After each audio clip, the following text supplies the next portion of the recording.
Hello! எல்லாரும் எப்படி இருக்கீங்க?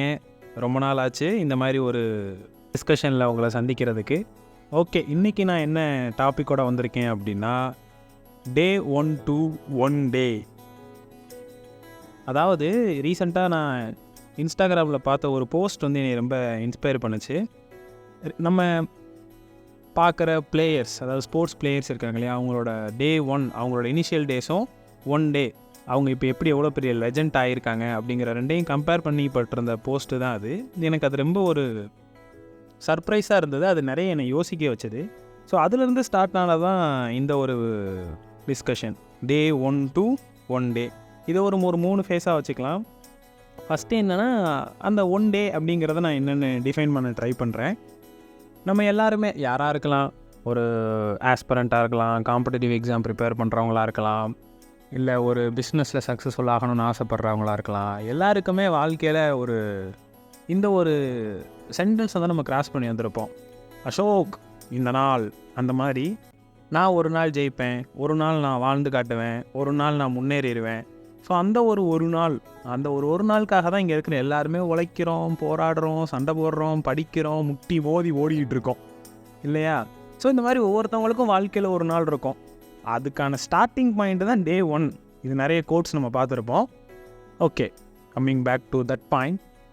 அந்த ஒரு நாள் இல்லையா, அது வந்து எல்லாருக்குமே ரொம்ப முக்கியமான நாளாக இருக்கும். ஒவ்வொருத்தவங்களுக்கும் அந்த ஒரு நாள் அப்படிங்கிறது வந்து சேஞ்ச் ஆகும். ஒரு சில பேருக்கு ஜாபுக்கு போகிறதா இருக்கலாம், ஒரு விஷயத்தை ரீச் பண்ணுறதா இருக்கலாம், புதுசாக ஒரு டாஸ்க் கம்ப்ளீட் பண்ணுறதா இருக்கட்டும். இந்த மாதிரி நிறைய விஷயங்கள் இருக்குது. பட் எல்லாருமே moving towards that one point இல்லையா? ஸோ அந்த ஒரு நாள் அதுதான் வந்து எல்லாருக்கும் முக்கியமான ஒன்று. அதை நோக்கி தான் எல்லோரும் ஓடிக்கிட்டு இருக்கோம். இது ஃபஸ்ட்டு. செகண்ட், அந்த ஒரு நாளை பற்றி ஒரு ரீசெண்டான்னு சொல்ல முடியாது, பழைய video, cricket player Virat Kohli அவர் வந்து ஒரு இன்டர்வியூவில் சொல்லியிருந்தார். அவர் என்ன சொல்லியிருக்காரு அப்படின்னா, நான் வந்து 99 ஒரு ரன் அடிச்சிருக்கேன், அதுக்கப்புறம் அந்த 100வது ஒரு ரன் அடிக்கிறப்ப கிடைக்கிற சந்தோஷம் வந்து ரொம்ப வேடிக்கையாக இருக்குது. 99 ரன் சாதாரணமாக போயிட்டு அப்புறம் அடுத்த ஒரு ரனுக்கு நம்ம ரொம்ப அப்படியே ஆர்ப்பரித்து ஓடியாந்து செலப்ரேட் பண்ணிவிட்டு மறுபடியும் நான் 101 102 போய்கிட்டு இருப்பேன். அவர் சொன்ன அந்த விஷயம் என்னை ரொம்ப ஒரு மாதிரி யோசிக்க வச்சது. நினச்சி பாருங்கள், கிரிக்கெட்னா அடிப்படையில் எதுவுமே தெரியாத ஒரு ஆள் இந்த கேம் பார்க்குறாங்க. ஜஸ்ட் 99 100 101 போயிட்டுருக்காரு. இந்த மனசு எதுக்கு இடையில தேவையில்லாமல் கத்திக்கிட்டு இருக்காரு. ஸோ இந்த மாதிரி தானே அவங்களுக்கு வந்து அது அப்சர்வ் ஆகும். சேம் அதே மாதிரி தான் இங்கே எல்லாருமே என்ன பண்ணுறோம் அப்படின்னா, அந்த 1 டே, அந்த ஒரு நாளை ரொம்ப தப்பாக புரிஞ்சுக்கிறோமோ அப்படின்ட்டு எனக்கு தோணுது. அதாவது அந்த ஒரு நாளுங்கிறது என்னென்னா, அடுத்த லெவலுக்கான ஒரு அப்கிரேடு. அவர் 100 ரன் முடிச்சிட்டாருன்னா டாட்டா பை பை சொல்லிட்டு போக போகிறதில்ல. அவர் அடுத்து 101 102 103ன்னு அவரோட ஸ்கோரை வந்து இன்க்ரீஸ் பண்ணிகிட்டே தான் இருக்க போகிறாரு. ஸோ அந்த 100 அப்படிங்கிறது, தட் 1 டே அப்படிங்கிறது வந்து அதோட எண்டு கிடையாது. அது ஒரு அளவீடாவோ இல்லை அதுக்கு அடுத்து இருக்கிற விஷயத்தோட ஒரு கேட்டுன்னு வச்சுக்கலாமா? ஸோ அந்த மாதிரி ஒரு விஷயமாக தான் அதை பார்க்கணும் அப்படின்னு நான் நினைக்கிறேன். இது சிம்பிளாக உங்களுக்கு புரிகிற மாதிரி சொல்கிறதுனா, 10th வரைக்கும் நல்லா படிச்சிரு சாமி, அதுக்கப்புறம் லைஃப் ஜாலியாக இருக்கும். +2 வரைக்கும் கஷ்டப்பட்டீங்கன்னா அதுக்கப்புறம் செட்டில். காலேஜ் முடிக்கிற வரைக்கும் கஷ்டப்பட்டீங்கன்னா அதுக்கப்புறம் அவங்க வாழ்க்கை ரொம்ப ஈஸியாக இருக்குது. இப்படி ஏகப்பட்ட விஷயம் நம்ம கேட்டுட்ருப்போம், நம்ம கடந்தும் கூட வந்திருப்போம். ஆனால் வாழ்க்கையில் ஒரு நாள் கூட அந்த ஓகே இனஃப்ங்கிறதே வராது. அடுத்தடுத்த விஷயங்கள் வந்து நம்மளை அப்கிரேட் பண்ணிகிட்டே இருக்கு இல்லையா? ஸோ அதே மாதிரி தான் இந்த 1 டேங்கிறது ஒரே ஒரு நாள் மட்டும் கிடையாது. நம்மளோட ஹோல் லைஃப்பில் ஒவ்வொரு செக்மெண்ட்லேயும் தட் 1 டே அப்படிங்கிறது வந்து வந்துக்கிட்டே இருக்கும். நம்ம அதை ஜம்ப் பண்ணி போய்கிட்டே இருக்கணும். இதுதான் 2வது விஷயம். 3வதாக நான் என்ன சொல்கிறேன் அப்படின்னா, இதுவும் நான் சொல்லலை, இன்னொரு ஃபேமஸ் கிரிக்கெட்டர் MS தோனி அவர் என்ன சொல்கிறார் அப்படின்னா, success are by product of process.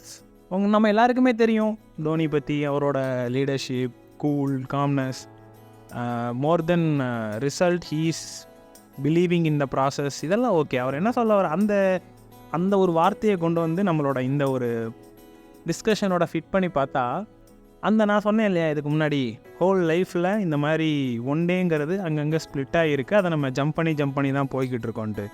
But நம்ம லைஃப் அப்படிங்கிறது இந்த டே 1லேருந்து அந்த 1 டேக்குள்ளே நம்ம வர்ற ஜேர்னி தான் வந்து நம்மளை எக்ஸைட்மெண்ட்டாக வச்சுருக்கு அப்படின்னு நான் நினைக்கிறேன். ஸோ அந்த ப்ராசஸ் தான் வந்து அதோட ரிசல்ட்டு கொடுக்குது இல்லையா? ஸோ நம்ம நிறைய பேர் என்ன பண்ணுறோன்னா தப்பாக அந்த ஒரு ஒன் டே வந்து சூஸ் பண்ணிடுறோம். அதை நம்ம கொஞ்சம் ரிவர்ஸ் பண்ணி ஒரு எக்ஸாம்பிளுக்கு எப்படி சொல்கிறேன், இப்போ கலெக்டர் ஆகிறதுங்கிறது வந்து தட் ஒன் டே கிடையாது. ஒரு சில பேர் ரொம்ப முக்கியமாக நான் கலெக்டர் ஆனதுக்கப்புறம் தான் சாப்பிடுவேன், கலெக்டர் ஆனதுக்கப்புறம் தான் நான் இது பண்ணுவேன் இருக்காங்க இல்லையா, ஏதோ ஒரு விஷயங்கள். அது இல்லாமல் அதுக்கான ப்ராசஸ், கலெக்டர் ஆனவங்கன்னா நான் இத்தனை மார்க் வாங்கணும், இவ்வளோ நல்லா பெர்ஃபார்ம் பண்ணணும், இவ்வளோ நான் படிக்கணும் அப்படிங்கிறத வந்து தட் ஒன் டேவாக வச்சுக்கிட்டோம் அப்படின்னா இன்னும் பெட்டராக இருக்குமோ அப்படின்னு தோணுது. இன்னொன்று எக்ஸாம்பிள், நான் நிறைய பணம் சம்பாதிக்கணுங்கிறதுக்கு பதிலாக நிறைய உழைக்கணும், நான் நிறைய மார்க் வாங்கணுங்கிறதுக்கு பதிலாக நிறைய படிக்கணும், நான் நிறைய கேம்ஸ் வின் பண்ணணுங்கிறதுக்கு பதிலாக நிறைய ப்ராக்டிஸ் பண்ணணும். ஸோ இந்த மாதிரி உங்களோட ஒன் டேவை வந்து சேஞ்ச் பண்ணிக்கிட்டோம் அப்படின்னா அது வந்து ரொம்ப பெட்டராக இருக்கும்.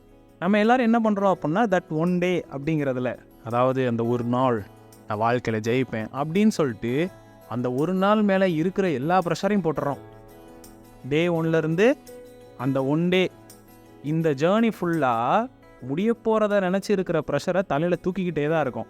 அந்த ப்ரெஷரை அங்கங்கே பிச்சு இந்த மாதிரி இடப்பட்ட இடையில அங்கங்கே போட்டுக்கிட்டே வந்தோன்னா ப்ரெஷர்லெஸ்ஸாகவும் ஹாப்பியாகவும் ரொம்ப சந்தோஷமாகவும் டபுள் தென் பிஃபோர் அப்படிங்கிற அளவுக்கு நம்மளால் உழைக்க முடியும். ஸோ நம்மளோட ஜேர்னிலையும் இந்த மாதிரி நிறைய ஒன் டே நிறைஞ்சிருக்கணும். அது எல்லாத்தையும் அடுத்த கட்ட நகர்வுகளுக்கான வாசலாகவும் முடிஞ்சதை நினச்சி சந்தோஷப்படுற ஒரு செரிஷபிள் மொமெண்ட்டாகவும் வச்சுக்கிட்டு தொடர்ந்து ஓடிக்கிட்டே இருங்க ஹாப்பியாக. தேங்க்யூ.